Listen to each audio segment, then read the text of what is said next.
We call the meeting to order, and I just need to read this statement. As authorized by Utah Code 52.4, this meeting is being held electronically with an anchor location at the State Board of Education offices, and the public may attend electronically.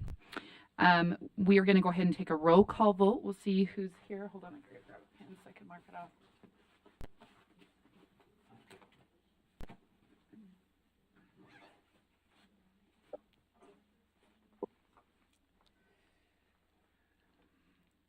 Okay.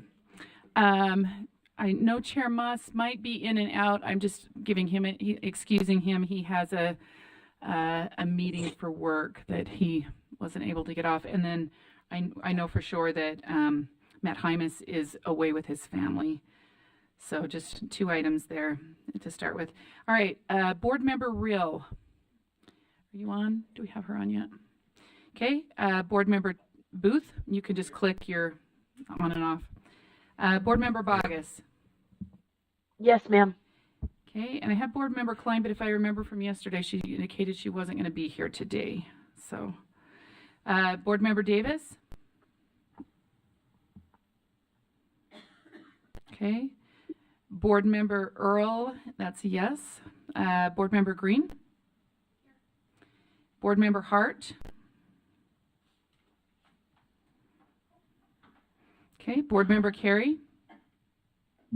Present. Board Member Wood. Yes. Board Member Lear. Yes. Board Member Chair Moss. Is he able to get on? Okay, and Board Member Norton. I'm here. Board Member Straight. Yep. And I think that's it for us. So we're going to go ahead and get started. Turn the time over to Superintendent Coleman. Thank you. Thank you. Today we don't have a lot of school updates. We thought we would just, this is kind of our budget palooza in May with the board. We're going to present everything for the budget for next year and leave plenty of time for your questions, or extra time for you if you don't have any questions, I guess, depending on how that goes. So the first item on the agenda is the USDB FY25 budget. And so Mr. Empey, if you don't mind leading that discussion. Madam Chair and board members, it's a pleasure to be here. In your packet is our budget for fiscal year 25 that we have submitted for discussion and for hopefully your approval today. This is quite an undertaking.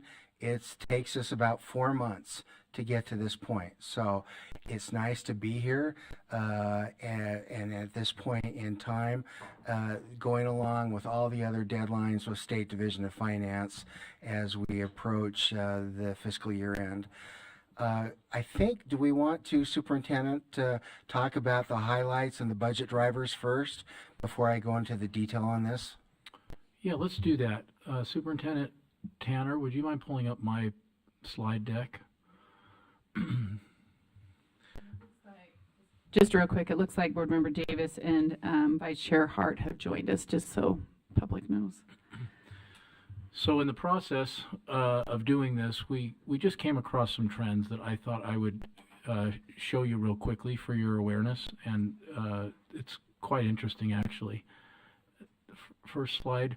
This first slide, you've seen it before probably, we've sent it to you, but you have so much, I just kind of wanted to review it. What you're seeing today is the culminating event really of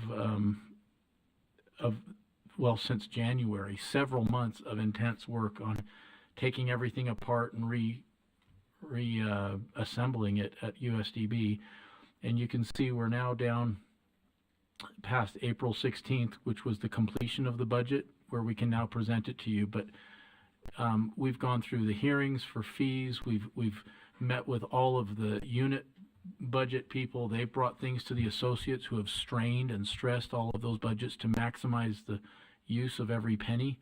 And then they all eventually came to me for our final meeting, which wasn't really one meeting. It was a series of about 2 weeks of every day talking about what can we do here? Do we really need this position next year? How can we redeploy this money? what do we do to help these outreach districts when we need our campus teachers, you know, and who's leaving and who's coming back. We find out mid-February which teachers and others are leaving. And so either you actually hardly ever to go to another district. Usually it's just retirement with a few other exceptions. And then, so anyway, just a quick glance, this is what we've been doing. Now this next slide is the interesting information. If you remember last month, I talked to you and I said, we are anticipating like 84 students, an additional next year just on our campuses alone, which only have 350 students on them. These are the kind of, I was curious, and I thought maybe you would be too, what is the trend of student growth over the years? And that's what we're seeing there. This past year in 2004, we had 80 additional students that we did not have at the beginning of the school year. So the little red part of each of these bars represents the number of students that add to USDB after the beginning of the school year, which is the blue bar. And so, as you can see, on the 2025 is not quite as bright red and blue because that's our projected numbers. But that's based on actual students who are in our PIP program, who are babies coming into preschool, and other kids continuing with us next year. So the next slide shows just the red portion. Here's the trend of the number of new students each year. You can see it goes up and down. We can't really predict how many babies will be born every year with hearing or vision loss. And we also can't really predict exactly what the families will decide. A family might say, look, we've been here for 3 years, we think it's awesome, but we think our kid can become successful in their mainstream school. We do have more often, they seem to be staying longer with us, but they still have the ability to do whatever they think is best for their child. And so you can see it really goes up and down. In 2018 and 19, really up and down, then way up again. And of course we had the COVID years, and it's hard to say exactly why, but we know things were a little funky during and after that period. But overall, you can see it's still trending up. The reason we started in 2018 is because we have the most reliable data from then. That's when we actually updated and started using PowerSchool and other tools, and we brought on our data maven, who was awesome. Her name's Catherine Crum, and she's just fabulous. So anyway, go to the next one now. That was just our campus kids. Our outreach students, I was looking at that too, and it appears the trend is similar. Up and down a bit, and then the last several years much more steady and increasing rapidly. And so we needed more students there. And the Outreach students, that is the ones in individual districts that we're servicing. If you could Yes. use your microphone, otherwise they can't hear online. Yeah, Yes, that's thank okay. you. That's right. So those are the kids that are school age in all the other districts around the state. And then the one last group we have is the PIP kids. That's babies 0 to 3 years old, where we go and serve them in their homes. They're not in a school district yet. And that's this last slide. And that has the most pronounced drop in 2021. And you know that was right during at the end of the COVID thing. And frankly, Superintendent, weren't you telling me that was because they were just not getting diagnosed? And then it jumps quickly after that because then they, yeah. Yeah, we weren't getting the referrals that That's we right. would normally get because families were just staying at home, and other providers. I mean, we started with not even being allowed to go into the home, and then when parents came home with babies, we just weren't getting the referrals. That's right. That's right. So, I just wanted you to see a few visuals of what we saw as we were taking the budget apart, putting it back together, and trying to anticipate what's going to happen next year. During our advisory council meeting this last week, one of our advisory council members said, "Can't you project out better, like 5 years?" And I said, there is no way. It's so hard just to project 1 year into the future. And so this is kind of what we have, but we're pretty confident that next year it'll be significant growth as well. Okay, I have a question. I don't know if there's others, but are these students, and I don't know if you can tell, are they new to Utah, the jump, or is this just students being diagnosed, or do we just have more students in Utah? That is a perfect segue to this Oh. slide. Thank you. You're welcome. We have found about five key factors that tend to affect our student trends more than any. First is migration to Utah from other countries. Just in our JMS campus alone, and we don't track this, but I'm talking, we talk to our directors and say, what are you seeing here anecdotally? Our director here in the Salt Lake campus said, I think we have like 11 students just from Venezuela alone that have added in the last year and a half in this one campus. And so that's one country she noticed off the top of her head when we asked, but we know we have a lot of others that are coming here from other countries right now. We also have parents that are from other states choosing USDB, and if they can move with their kids, parents research, and they know if they have a child with vision or hearing loss, they want the best school for them. And so that's, in a way, it's a compliment to us. And not every parent is mobile and can afford to move state to state, but when they can, in the western region anyway, they tend to really gravitate towards Utah. And I had this conversation with one mom who was just amazing, and I said, really, what are you actually finding out there? And that's how I got information that I have from kind of the landscape of deaf and blind schools in the West. We also have students, like I mentioned earlier, staying with USDB longer than they might have before because whatever it is that their students need, and I'll talk about that here, we seem to be meeting their needs. We have a decreasing preterm infant mortality rate now. In other words, their children are surviving past 24 weeks that might not have survived just a few years ago. But often when they do, they'll have disabilities like auditory neuropathy for the deaf school, or any one of multiple disabilities for the deaf or the blind school. And so we have some more that way. And then this last bullet point, we're going to have a special agenda item on this in probably our next board meeting, in the next 1 or 2 board meetings, as soon as we can, because we just started digging into this a little deeper, and there's some fascinating data. There's a general increase in whatever children we get in those with developmental disabilities and behavior challenges, in addition to their sensory disability, which is why USDB is an option for them. Significant changes, and only a few students having severe behavior challenges can really affect the whole program when you have a relatively small program like a school with 150 to 200 kids in it. If you have 5 to 10 kids that all of a sudden take a lot of time, then that affects things. So Board Member Earl, that's the answer to your question there, I think, on why. Okay, Carl, does that help? That does. Thank you. That sets the groundwork. We also got asked at the Advisory Council is, when did you become aware of these 81 to 84 new kids?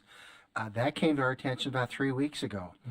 And as you know, the legislature wants to know a year and a half in advance for any business cases and requests for additional personnel and staffing.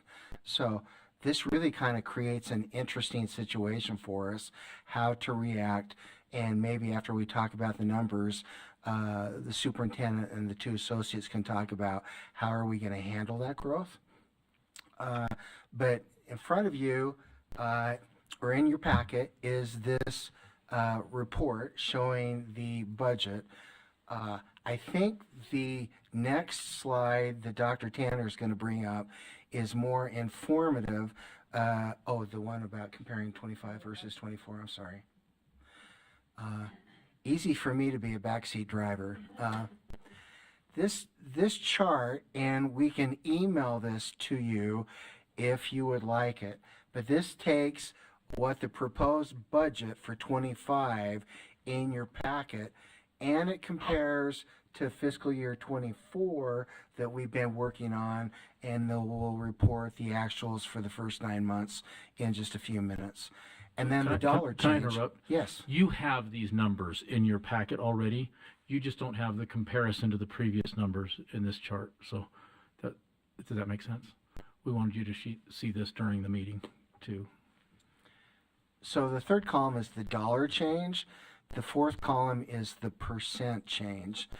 Now, as you can see up on top in the first couple rows, or maybe you can't because the print is so small, we now are approximating $62 million for our annual budget for revenues and expenses. Last year, it was $55.1 million. Two of the biggest drivers is our personnel costs, the increase in steps and lanes for our educators, and then the 5% that the legislature gave for non-contract employees. So Michelle, if you'll just go back up to the top of the green, okay, right here. The school contracts, there's a few items I just want to address. The school contracts is one of them.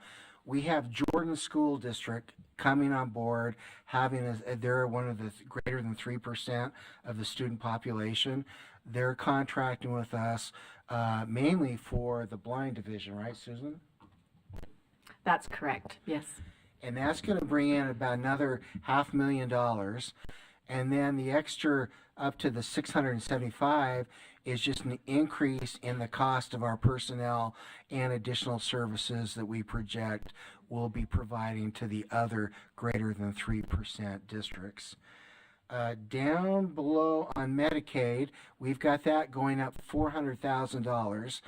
Back when we were preparing in 2023 for the 24 budget, the state was going to go to a new cost-based system for reimbursement. We didn't know, it was hard to forecast what those revenues were going to be, so we came in conservatively at 2.3 million. We're on target to reach 2.7 million, so we're using 2.7 million as revenue for the year, and that's an increase of $400,000. Then Michelle, if you'll go down quite a ways, down to educator salary adjustments, which is, you got that, 700,000? Thank you. When we prepared the 24 budget, we didn't know the legislature was going to match the 4,200 plus the 4,200 for a total of 8,400.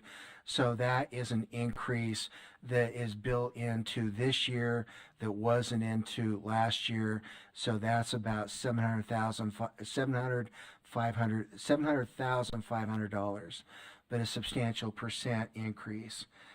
Then with the transportation line towards the bottom for the $1,950,000 increase, the 81 to 84 kids is going to have to create 21 new routes to be able to pick the kids up. And you may remember the legislature has mandated we do curb to curb. We have to pick the kid up, or the child, excuse me, the student, up from their home, bring him to school, and then at the end of the day, return them back to their home. And so there's a lot of routes. It's our second biggest expense other than personnel.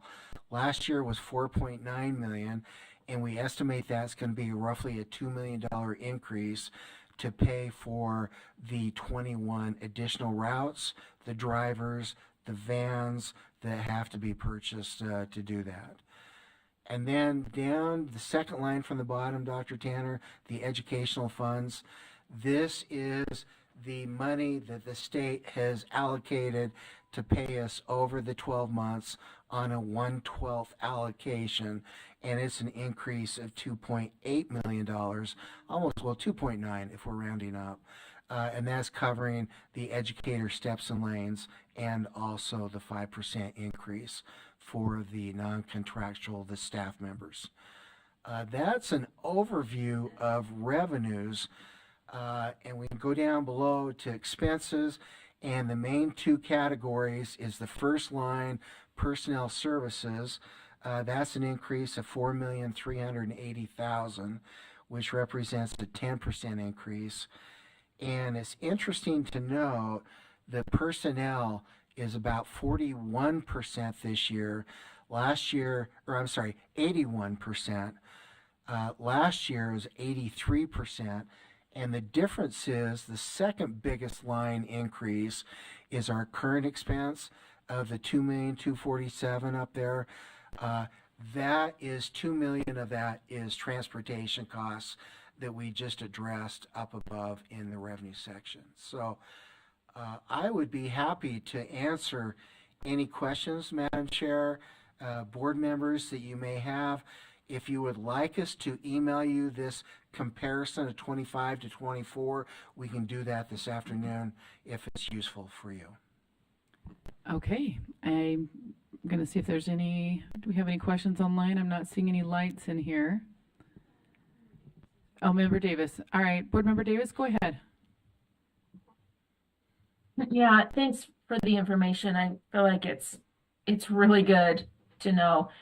Have you by chance thought of doing kind of like a track system, how some school systems do, where half of the kids will start at 8 o'clock and the other half will start at 9:15, and the first half goes home at 2:15 and the second half goes home at 3:30. It's a little bit extended contract for the teachers, have to pay them a little more, but you cut your buses in half. I'm not sure if that's feasible for USDB, considering the smaller numbers. It might just be too small to have those tracks, but you would know better than I would. Just a thought to potentially save on some of those vehicle costs.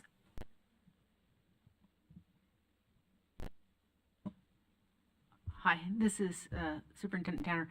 I was wanting to answer that. What we have actually 3 tracks that we do run right now, just in order to adjust the time frames. We have high school, who have to come in at the same time. We have elementary, who come in at the same time, and then we have preschool that come in at the same time. And since we do door to door, it actually would increase our costs to do separate times to get them in there, because we try to get them by grand areas. We have information about transportation, how long the students are on the van and things like that, and kind of we try to juggle that in reference to where they live. We are considering, just as on the deaf school side, brainstorming ideas if there's even the possibility of doing something like that for preschool, because our preschool is getting so enormous that we're going to see what we can do about something like that. We're brainstorming that to see all angles of that before we make a decision. But we are considering even breaking it down even smaller within the preschool realm. We couldn't quite do that with elementary or high school. Thank you. Board Member Davis, this is Susan, Superintendent Patton, and with the blind school, I don't feel like that would be a great way for the blind school to be functioning, just because of our lower numbers. The deaf school has a lot higher numbers than the blind school, so you're exactly right as far as it being worth the while with the blind students. Okay, Helpful, thank you. did that answer your questions? Okay, very good. Board Member Booth, did you have a question?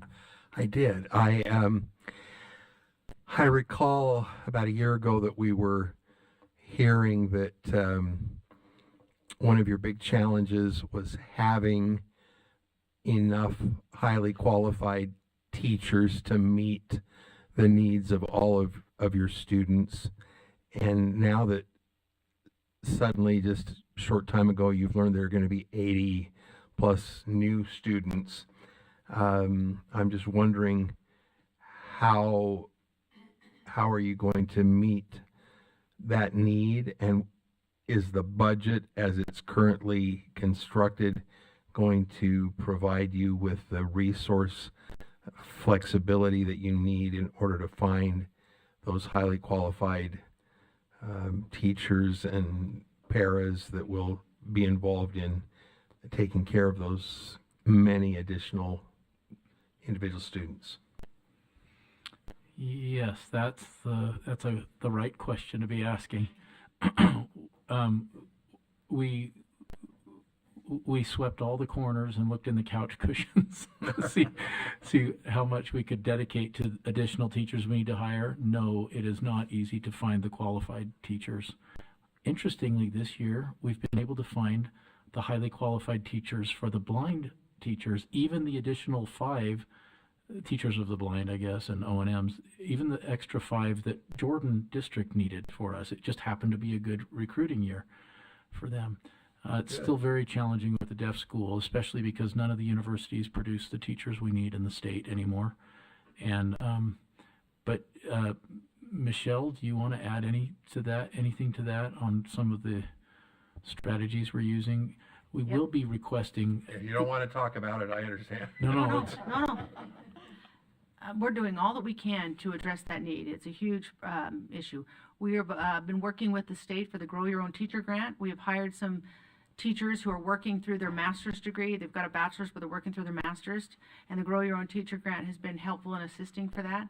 We have some funds that we've done that we call it a USDTHH teacher scholarship. You'll see that in the carry forward, in which we find other people that are going through that actually don't align with the Grow Your Own Teacher grant or miss the deadline, and then we give them some funds to help them finish out their credentials. We've also been working with the state. We've been trying to set together an Apple program for the deaf and hard of hearing. And that's going to be really important to us because we are desperately in need of teachers, and then we can partner with the university because we don't have a university that we have one university that produces teachers of the deaf in the state of Utah now. It's the University of Utah, and the rest of them have to be out of state. We have no other option but to go from out of state. And then the minute we go from out of state, then we're competing with other schools for the deaf about what they're offering and what we're offering. So that becomes a different kind of dynamic of who pay scale, who we're competing with. We're not competing in state, we're competing out of state for those. So we're trying to do the Apple program. We've done the Grow Your Own Teacher grant. We're doing everything we can to help and assist. I meet personally with teachers to see if they're interested. When he says pull people out the cushions, I had one of them was a former student of mine, and he's just been with us for years, and I'm like, hey, you're better than you think you are. I think you need to try it. She was very nervous and hesitant, but she's going back and she's participating in things. So it's all we can do to get what we can, and we're trying to get, as far as the budget goes, we're trying to see what we can do to make adjustments. We think always outside the box. There's no time we ever think inside the box. And so all the directors, we work together to see how we can support one another in their needs at their division, and that we can do. The online school was something to help to address the needs within the classroom for the teachers. So sometimes our online school provides extra courses to the campus students and the outreach students, and it's been very advantageous. So any other ideas, we are always open to thinking about them. we will be presenting a request for increased funding for I think about 10 positions later in the year when it's time for funding requests from the legislature. We haven't requested any additional FTEs for the past 2 years, and the 2 years before that, we got about half of what we requested. And so we're hopeful that because we haven't asked for several years, that this next time that the legislature will give us the money for some extra positions. In the meantime, we're just using every single penny we have to do it. So how short are we before the addition of 80 plus new students in terms of just meeting the ongoing needs? And then what does that 80 student increase translate into in terms of staffing and teacher needs? So this is Susan Patton, and I can answer that as far as the blind school is concerned. We have we're short 2 elementary school teachers for the blind school that are teachers on campus, so they're our classroom teachers, and then we are short three teachers in the outreach. The interesting thing, and then we have the 4 that are going to be Jordan District TVIs or O&Ms. The interesting thing is as Superintendent Coleman said, we have been able to find, and one of them is because the University of Utah has their largest cohort to go through for their teacher of the visually impaired, so that's a huge blessing. Also, University of Northern Colorado, those are the 2 universities that we get most of our applicants through. They've got a pretty robust program right now as well. The interesting thing is, so our outreach, we're going to be able to staff those. But the campus, our 2 elementary, that's where we don't have any applicants for. So I don't know, did that answer the question that you actually asked? I'm not clear yet on just the 80 additional students. How many teachers is that? So that would be, the School for the Blind would need 5 teachers to be able to make sure that we were filling the needs. Not every new student needs new teachers, though. A lot of those students will be absorbed into current classes. The classes will just be bigger. That's fine. But it's actually over the last 4 years, the trends that have happened, it's now catching up with them, and with this new group coming in addition to the 80 we got this last year, that's where we're saying, okay, not all these classes can continue to just grow. We do need a few more here and there. So, and I would say too that the 80 students, there's a large portion of those are Michelle's students versus my students, the School for the Blind.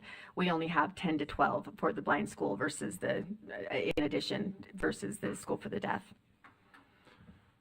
so the bottom line, how many we need? Oh, Michelle, did you want to speak to that? Yeah, I just wanted to say, so one of the things we did, like we had a greater increase at the Springville campus, at EDS, our campus there. So what we did is we transferred a student teacher from another department, that position, over to help compensate for the increased preschool students that are going to be at the Elizabeth Along School. And then at JMS, quite frankly, we can't divide them down any farther. We have no place to put them in there. So we have to add aides, or we add a teacher comes in. That's why we're considering the half-day preschool, because just to accommodate all the students that are coming. So we're trying to make use with what we've got to make it work.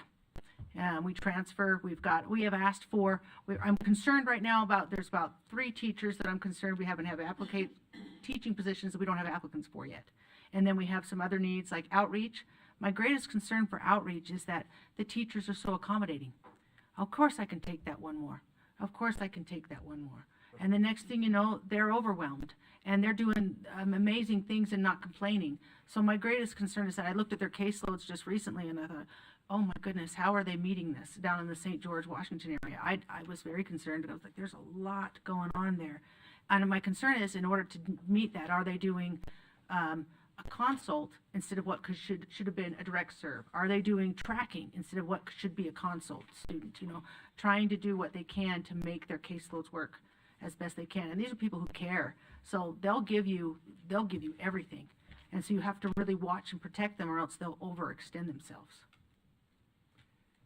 So do we need to be looking for, do we need to be looking for additional resources?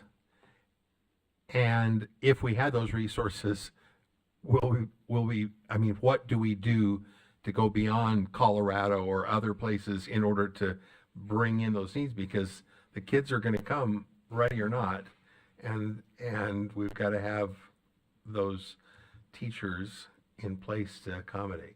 I was just talking to Superintendent Coleman about this today. I said, we've got to be creative about what incentives we're offering for people out of state. A lot of schools for the deaf offer people to sleep on their campus because we have residential facilities.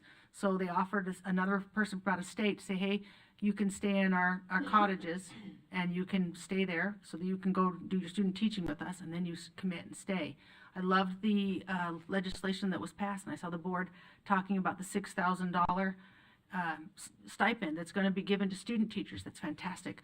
One of the problem is it doesn't attract my out-of-state people because I think it's limited to in-state universities. But I'll take it if that helps, my University of Utah, or if it helps with the Apple people that are interested.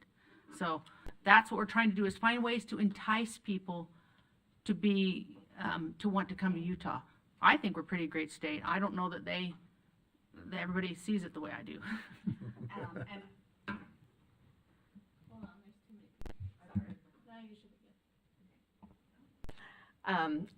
And then the other thing, a couple months ago, the board was able to approve us contracting with an outside advertising agency or recruiting agency, and they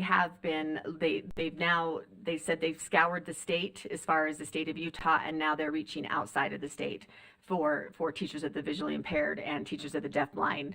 So we haven't necessarily seen a lot of fruits of that labor, but we are hoping that will help. That was one of the creative things that we thought we would do. So that goes along with what your question was asking.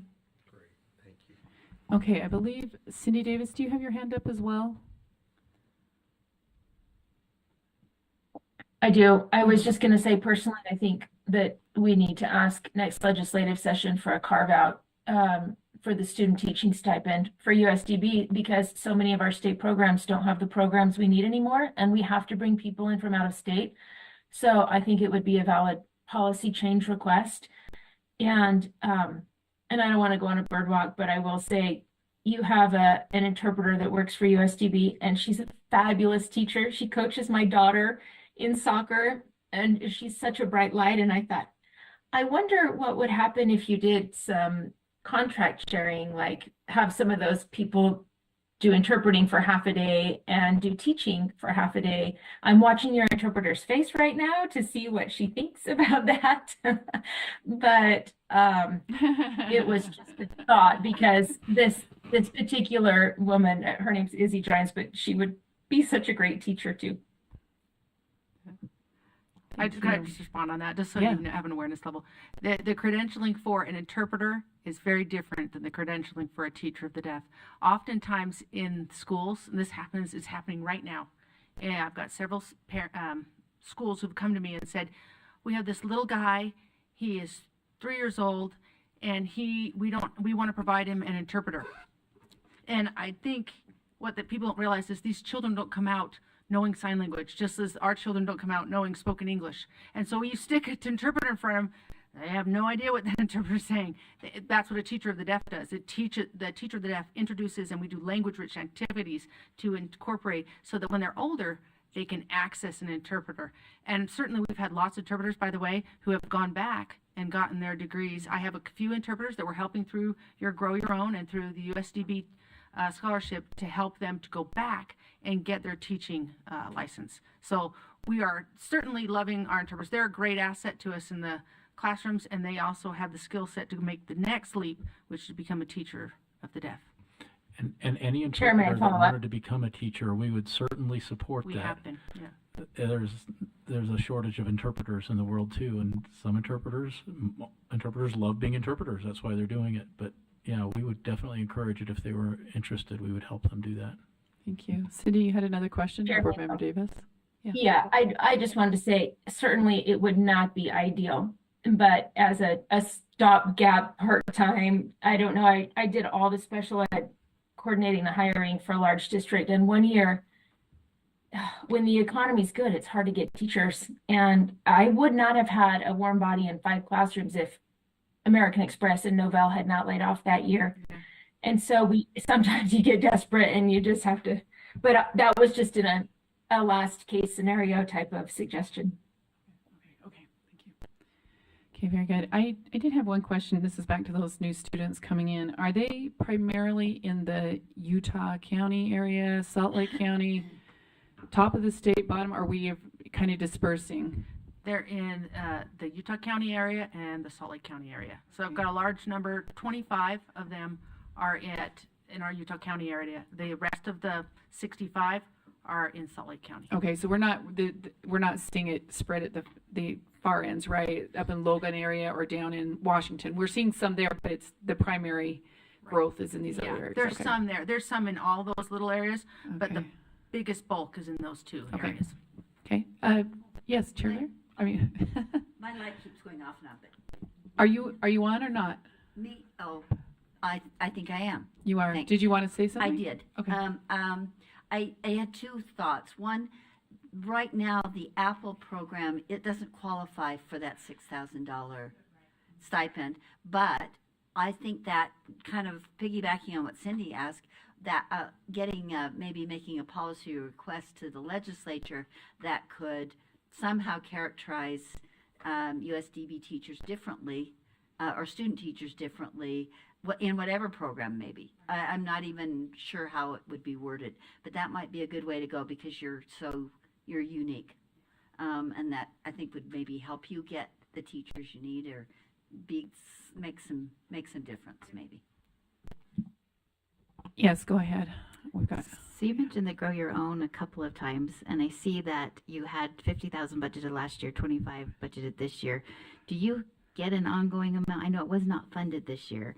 So is it eventually going to disappear on you, or do you continue to get that 25 until It will disappear. it will disappear? Okay, so you've got enough in the funding this year, because I noticed it was Grow Your Own and counseling, which we lost both of those with the at-risk funds. Do you get at-risk funds? No. Because they're associated with WPU, which we've learned you are not allowed to get. Got it. Thank you. Okay. Thank you. Are there any additional questions? Just board members, we do need to, if someone wants to make a motion to approve the fiscal year 25 budget. So move. Okay, so, oh, I need a second. Okay, that was Board Member Green, Board Member Booth moved that. So the recommended action is that USDB approve, we don't review and approve, we just approve, right? Okay, approve the fiscal year 25 budget. And so, let's see, I don't know if I've got yeah, I'll have to do a roll call vote. I was just seeing if I had a roll call thing in front of me. I don't, but I can figure this out. Okay, Board Member Reel, did you join us? Yep. She's not on? Okay. Board Member Booth? Yes. Board Member Bogus? This is for approval of the budget. Okay. Board Member Klein's not with us. Board Member Davis? Yes. So I said yes. I'm so sorry. Oh, yep. Okay. We got it. Vice Chair Earl's a yes. Board Member Green? Vice Chair Hart? Yes. Board Member Carey? Yes. Board Member Wood? Yes. Board Member Lair? Yes. Board Member Moss? Did we get Chair Moss? Not yet. Okay. Board Member Norton?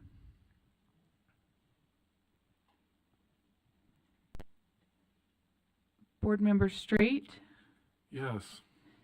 Okay, that was unanimous with 1, 2, 3, 4, 5, 6, 7, 8, 9, 10 votes. Okay, we'll move to the next item on the agenda. What do we have next here? Let's see, and then we have the enrichment funds up next, right? Yeah, this is something you're used to seeing each year, and if you have specific questions, then the associates can answer that. But these are the enrichment programs that wait, let's see. Yeah, extracurricular activities are like basketball, football, all the really great. Our students pay no fees at all except for travel abroad. Really, when they have to make a deposit on an international plane ticket. And the Deaf Mentor program, that is a tremendous help to the families. That's for kids that are 0 to 3 years old. And the expanded core for the blind. Anyway, it's basically that's what the land trust funds are used for the deaf trust and the blind trust as they come into USDB. Okay, I have just a series of little questions, okay, if that's okay. So normally we would plan these out, and you've been already meeting, right? And then we're approving those, and that's for the 2025 year. And we're seeing the broad request for each of these areas, but the more narrowed request, do we have that in there too? Maybe I'm saying that, and then they're listed here, and I didn't look at it. No, we have the broader request, but under that broader request, the entities you've been meeting with will narrow it down to what activities they are going to use those for. Is that? You mean within each of these? Yeah, within each of those categories. They're already determined, and on each of these has a link, and you can go to see all of those that's where it's at. I was like, I couldn't see, I couldn't find it, but if I clicked on the link. Also, this list has been reviewed by the advisory council. They formed a subcommittee to review each of these things and go in depth to determine that these are actually the best uses of these funds for students throughout the state, including we do a lot of outreach for kids who are not served by USDB currently. Anyone who's deaf or blind in the state can qualify for these. And then that subcommittee brought it to the advisory council who went through it and approved it before bringing it to you for final approval. And my apologies, I did not click on the link. I'm like, I don't know where these are if we just have a set fund and then you guys come back and tell us. Thank you. Sorry, I did not look through those, so I apologize. But that just helped with the clarity, right? So that we can, I just wanted to know the process too, a little bit to make sure we were there. Are there any additional questions that anyone has on these items? And you will be doing, are you doing your rowing thing? Yes. And that's going to be, In fact. it's two, A month, 6 weeks? Tonight, there's an overnighter here in Utah, an overnight row. And Susan, I can talk I don't about wanna that steal your during, thunder. yeah, Okay. we can talk about that during the superintendency report. Okay, Yes, okay. yes. Tonight. Yeah. It's supposed to get cold this weekend. Okay. Okay, I'm just envisioning this. Okay. And then if we want to, this needs to be approved also, but we can look at our carry forward projects so that you can approve both of those with the same motion if you'd like to as well. Or we can do it separate. Or We can, separate, let's either just, we can move this one. If someone wants to move this, it would be just our fiscal year 25 enrichment, funds project list. Vice Chair, can I make Oh. a comment? Yes, please. I wanted to point out, because as I've worked through with some TVIs up in my district and just met with them, I did some visits with some of them as they were working with students. They have pointed out a kind of a concern they had in terms of the enrichments funds.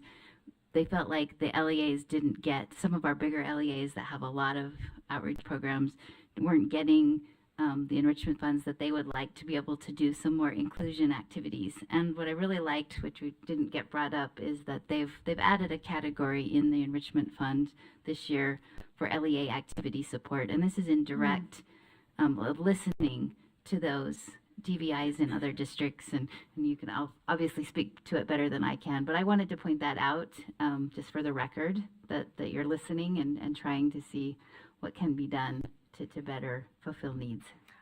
We really appreciate that, Board Member Wood. Yes, this is the LEA specific, it says LEA, not specific, LEA activity support. So what can happen here? So let's say that we have that there's a student in a larger district, one of the 3% districts, that are that's involved in a political science class that is going to Washington, D.C. This is completely hypothetical. But they might need some O&M support to be included into that activity. The district could make a proposal, and there's some pretty good guidelines as far as what the proposal needs to entail, and then that would go to the advisory council. The advisory council would approve it, so it's not USDB approving it; it's the advisory council approving it, and then those funds they could draw on those funds to help support that student who is blind or visually impaired to be included into that activity in their local school.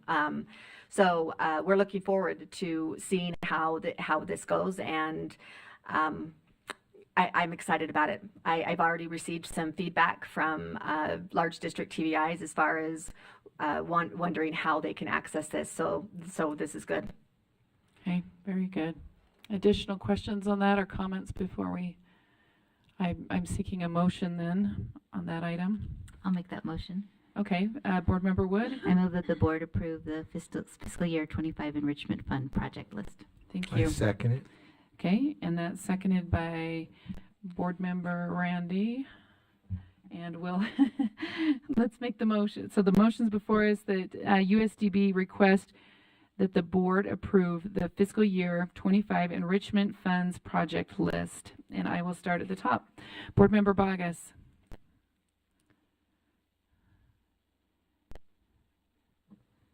Yes. Board Member Booth. Yes. Board Member Davis. Yes. Vice Chair Earls, a yes. Board Member Green. Vice Chair Hart. Yes. Okay, Board Member Carey. Yes. Board Member Lair. Yes. Board Member Norton. Board Member Rill. Board Member Straight. Yes. Board Member Wood. Yes. And Chair Moss. Okay, that passed unanimously with 1, 2, 3, 4, 5, 6, 7, 8, 9, 10 votes. And we can move to the next item. Can I make just one more comment yes. before we move on? Yeah. Something to consider as we move forward next year, and it's just a discussion, but I just want to bring it up, is this Deaf Mentor program. We may want to consider that being a part of the actual, what's the word you use? Operations, thank you. The operations cost. It keeps going into the enrichment fund, but they can't, with all these new students coming in, this is how these students, sometimes for the first time, our families get connected to a deaf person. And so something just as we move forward to keep on our mind. Okay, just curious, does that take a legislative type of action, or it's just a matter of making sure we prioritize it in that side. Oh, okay. Well, one of the ways that we have cleared a little bit of room to hire additional people now is by moving this into the enrichment funds, which qualifies, but we would prefer them to be back in personnel so that we don't eat into we can use this money for other things. And so Okay. that'll be part of our legislative request when it comes. We'll Okay. have all that Okay. outlined. Okay. Just wondering if that was something we need to make a policy request on, right? Kind of a thing as we're moving forward. So if we can keep that in mind. Okay, we're ready for the next piece. Okay, the next item is the carry forward list. These are the projects that we were not able to finish this year. There's actually two categories. The first is our school programs that we fund each year with one-time money. And that's appropriate because these are the kind of programs that can do that. There's some things we couldn't do that with, like personnel, right, for example.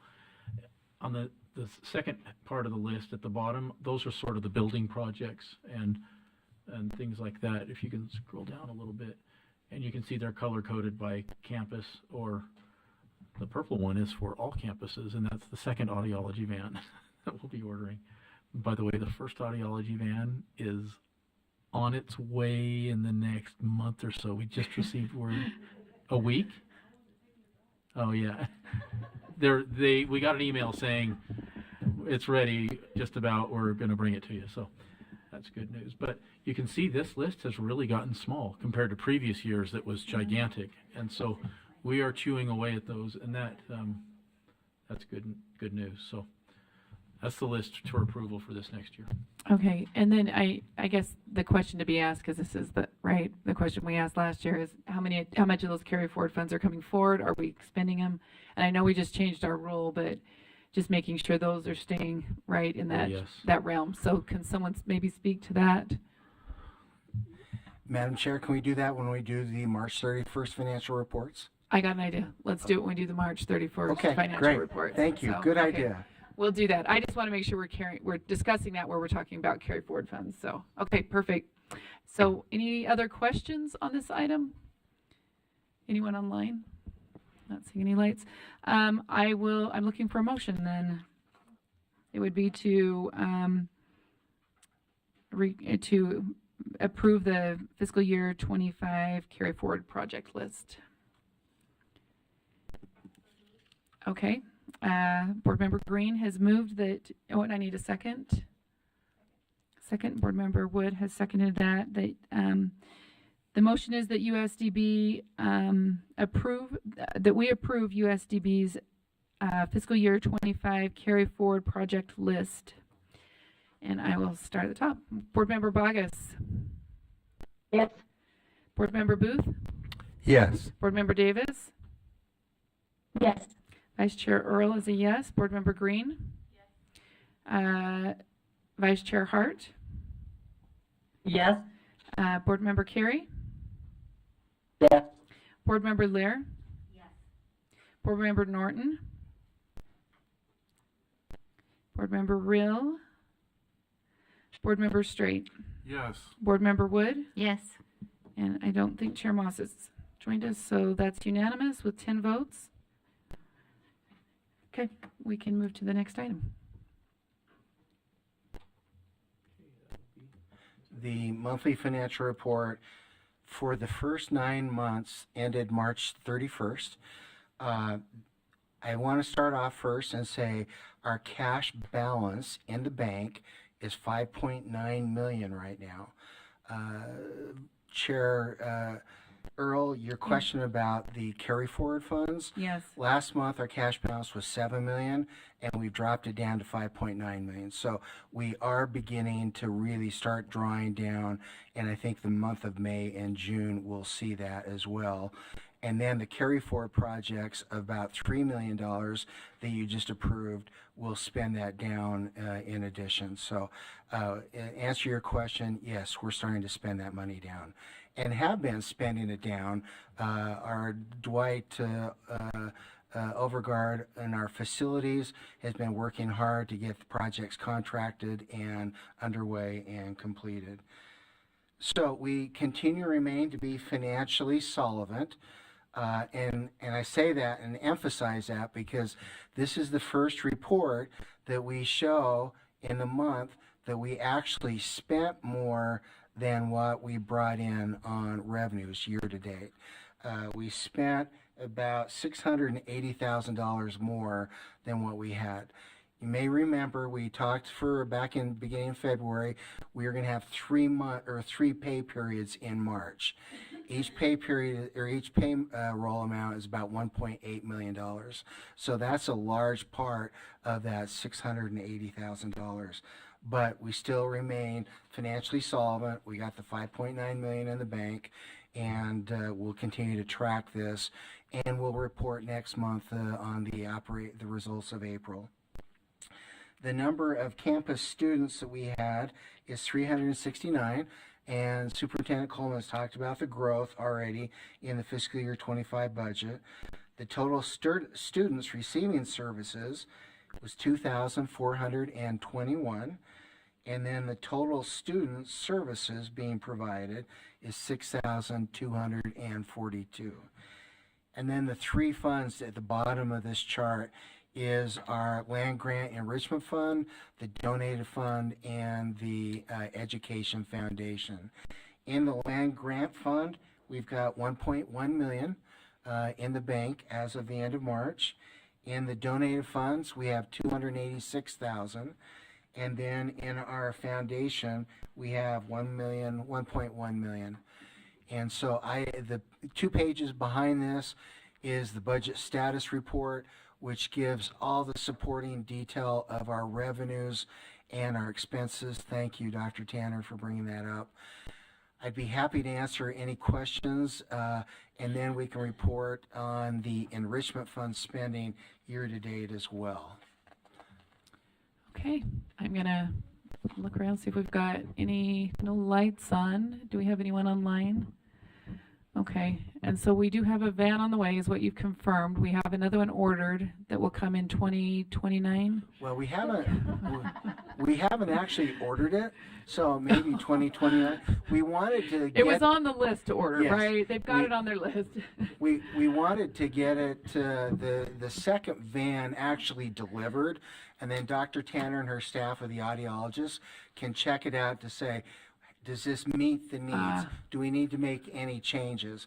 Once we get that and go through that process, we'll get the order submitted. Okay, for the next one, you want to confirm that this meets the needs before you Yes. start. Okay. Yes. And would that be, you would have one in one part of the state, one in the other? Is that kind of the idea? Or is it like a bookmobile kind of thing where you travel around, right, and help Yeah. with, is that the idea? We have 8 audiologists, and sometimes they're in Twilla, some are in Vernal, some are going to the southern part of the state. We have a lot in the southern part of the state because there aren't audiologists out there, and so we drive to them. So we'd Okay. have one, and when we say, like, we know we need it, we're thinking, like, when we customize this, did we put the booth in the right location? Did we need to move some of the things within the booth? That's what we're thinking before we order, is to say, did we configure it exactly perfectly, or is there some way we can make it better? Okay. And remind me just the details of what the van does. Oh, yeah, it has, those big booths, they're soundproof booths? It has one in the back of the vehicle.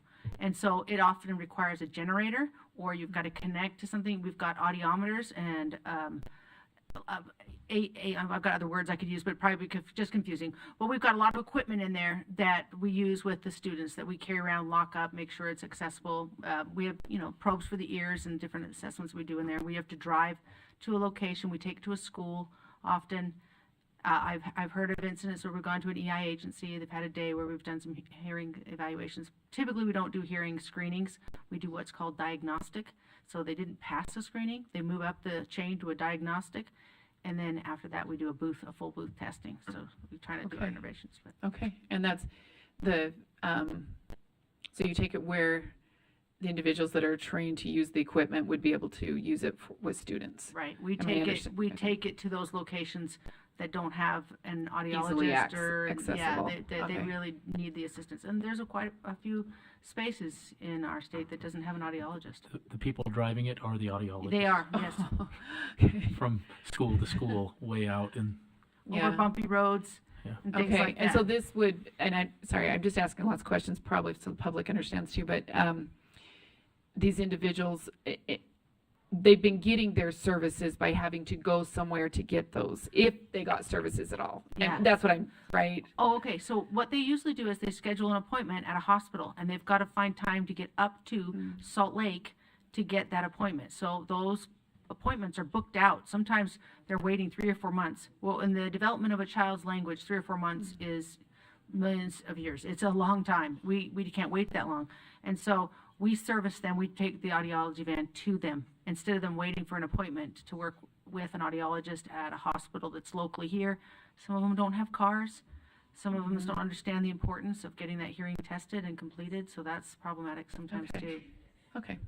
I just wanted to, maybe that broader view of what we're talking about when we talk about that kind of a van, right? We're not talking about something that picks kids up and takes them somewhere. No. We're talking about the technology and resources to Yeah, and provide them. They're very expensive because those are big booths and the equipment's, in fact, Yeah. that's what made the enrichment, some of the carry forward money go up. So we had to buy Okay. things for those vans that are coming. Okay. All right. We can move to the next item. Okay, the next item is the enrichment funds, year-to-date spending. Of the $631,000, we've spent $390,000, giving us a balance of $240,000. We've got the 7048 coming up in a matter of weeks. We've got the kids just came back from Egypt study abroad. We're going to be spending a lot of this money in May and June, and there's a lot of summer camps that we are going to be doing prepayments for, so I think we're going to spend the majority of this money by the end of June. You may remember we've got the month of July to pay for all of the things that we've incurred and received up through June 30th. So that's my report, Madam Chair. Can I just make a personal privilege and thank Board Member Wood for all the time she spends with us at the Advisory Council. We really appreciate it. Great. I'm glad we've got such a great board member resource here. So, and thank you for your engagement with us. We appreciate that too. Any questions on these items? I have one question on the camps. Are your camps primarily held on your campuses, or are they held in camp locations? Right? That's Well, both. Okay. They're in both. They're everywhere. They're everywhere. We go places. We bring them to campus. Most of the preschool camps are here on our campuses. The elementary school, it's like back and forth. Some are on campus, some are out. Most of the high school kids, most of their camps are outside of the school. And the only way we can get them here is if we promise them something engaging. Otherwise, they want to sit at home on video games. So we get them off campus a lot Okay. this summer. Yeah. Well, and I was going to tell it during my superintendent report, but maybe I well, just we tell you won't that. get ahead. No, it's no. okay. We have the School for the Deaf right now has 65 summer camps being offered to families in preschool, elementary, and high school. If you were to go across the state or across the country for Schools for the Deaf and added up all the camps, we'd still beat them. We've got a lot, and it's not by us pushing that on them. Our teachers, we put out to the teachers, said, who wants to put a camp together? We put it out to the community. Who wants to put a camp together? And they propose them to us. Then we look at them and we filter to make sure there's no conflicts. Like, you know, we can't have all the kids going to three camps at the same time. It won't work. So we try to fish it out and make sure it's all works for everybody's schedules. And then we put it out to the parents. Right now it's going out to the parents to get their interest. And so we're excited. There's a lot of camps that we're offering right now. So that is going to really hit that budget. Okay. All right. Any The School for yeah. the Blind Yes. also, we actually, ours are, the majority are that are out, teaching expanded core curriculum concepts that are actually out into the community. And we promote Camp Abilities, which is actually the Four Corners this year. And so anyway, I don't know that we have any that are actually a camp that's on campus this year for the School for the Blind. Okay, thank you. I just wondered about that. I wondered if it's one location, right, a couple locations, or if it's pretty dispersed, but it sounds like there's a variety to choose from. Yeah. Okay. All right. We're ready for the next. Okay, the last item I think is just superintendent report, right?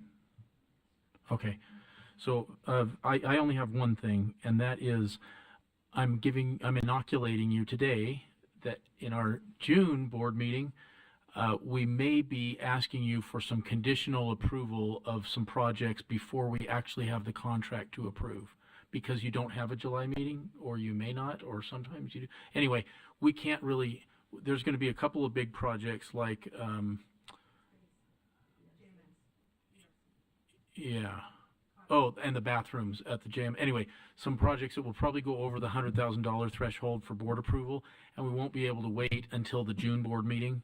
I'm sorry, until the July board meeting, but we need to get them done before school starts in August. So I may be, just depending, as we get closer, I'll know. I may be asking you to authorize the chair to approve a couple of these contracts if we have to have it done before a board meeting or something like that. Okay, and normally we don't have a July scheduled. We of course can hold something if we need to, but if you've got pretty close to the contracts, or you have the idea and concept and it's out, and then the chair could approve that.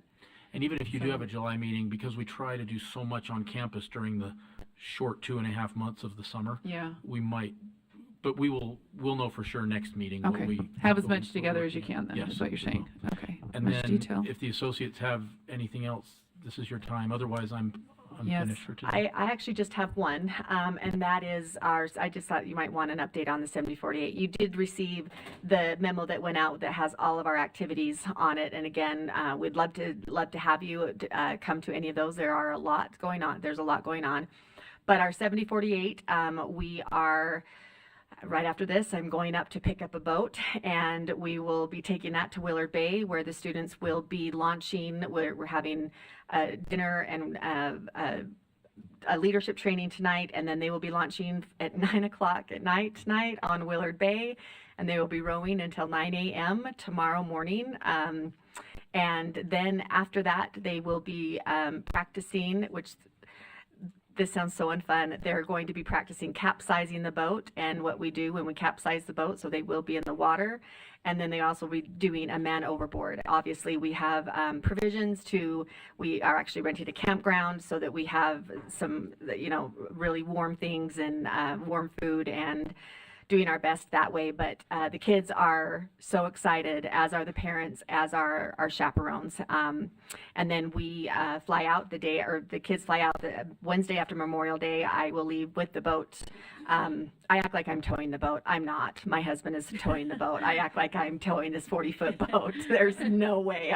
I'm just sitting in the passenger seat. But anyway, but things are rolling, and the kids are so excited. We're just hoping for good weather and having a good experience with Healthy Kids on it, and that they'll be able to finish. We don't really care if what number they come in, as long as they finish, because that's so important to them. So how does that work tonight? Tonight, Friday. Yeah. You were across, then back, then across. Well, so they actually have it mapped out, and what we want to make sure is that they're staying close to the shore. So they could go around the boat, but because we have a campground rented, or we want them to be fairly close there, because because of the weather. We also have to be very careful about hypothermia with the kids in the water, and everything. So it really will probably be kind of back and forth and back and forth and back and forth. And we had this chaperone meeting and parent meeting on one night this week, and one of the chaperones said, or one of the kids said, so I'm kind of worried about falling asleep. And one of the other kids said, falling asleep? There's no way you're going to fall asleep. We have music. We're joking around. We have so much adrenaline going. There's no way anybody's falling asleep. So we'll see how it goes. But, these kids have been at school all day, and they're coming, and they're going to be rowing all night. But they are extremely excited. So I'll give a report on that next well, we're time. excited to hear back. I'm just trying to visually think in my mind how this works. Maybe I'll drive down there tonight. Please do. It'd be great. Early in the morning. How's that? I'll go early in the morning. You guys do that at 9? I'll be there. I will be there. Maybe it's 7 or something, right? Willard Bay. Okay. I just have one thing to add. Most of my things were the summer's camp, but our USDB graduation is May 22nd at 11 a.m. and we need a representative at the board to accept the graduates. But we would love to have you all there, because it is the best day. Those students are amazing. They actually get to do their own presentations and talk about what they feel they've accomplished. And they are, even though they're high school students, they are adorable. And so it's a great fun time. I'd love to see you there. It's at our OEC campus at 11 a.m. on May 22nd. Thank you. Okay. Is there any other items No, then? today was a big day. The budget month is a big deal, and so thank you That's very good. much for your engaging questions and for your approvals. Here we go again. One more year ahead of us. It'll be awesome. Okay, that sounds good. I don't know if there's any additional questions. If not, we will, a motion to adjourn this meeting, right? Isn't that what we need? Do we adjourn this and then start the next? Okay. Okay, oh, yep, got you, that's right. So I'll accept a motion to adjourn. Okay, there's a motion to adjourn and a second. And all those in favor, I don't have to go, do I have to go down the list? Okay. Okay, we're just making a transition and then we will get back on, okay?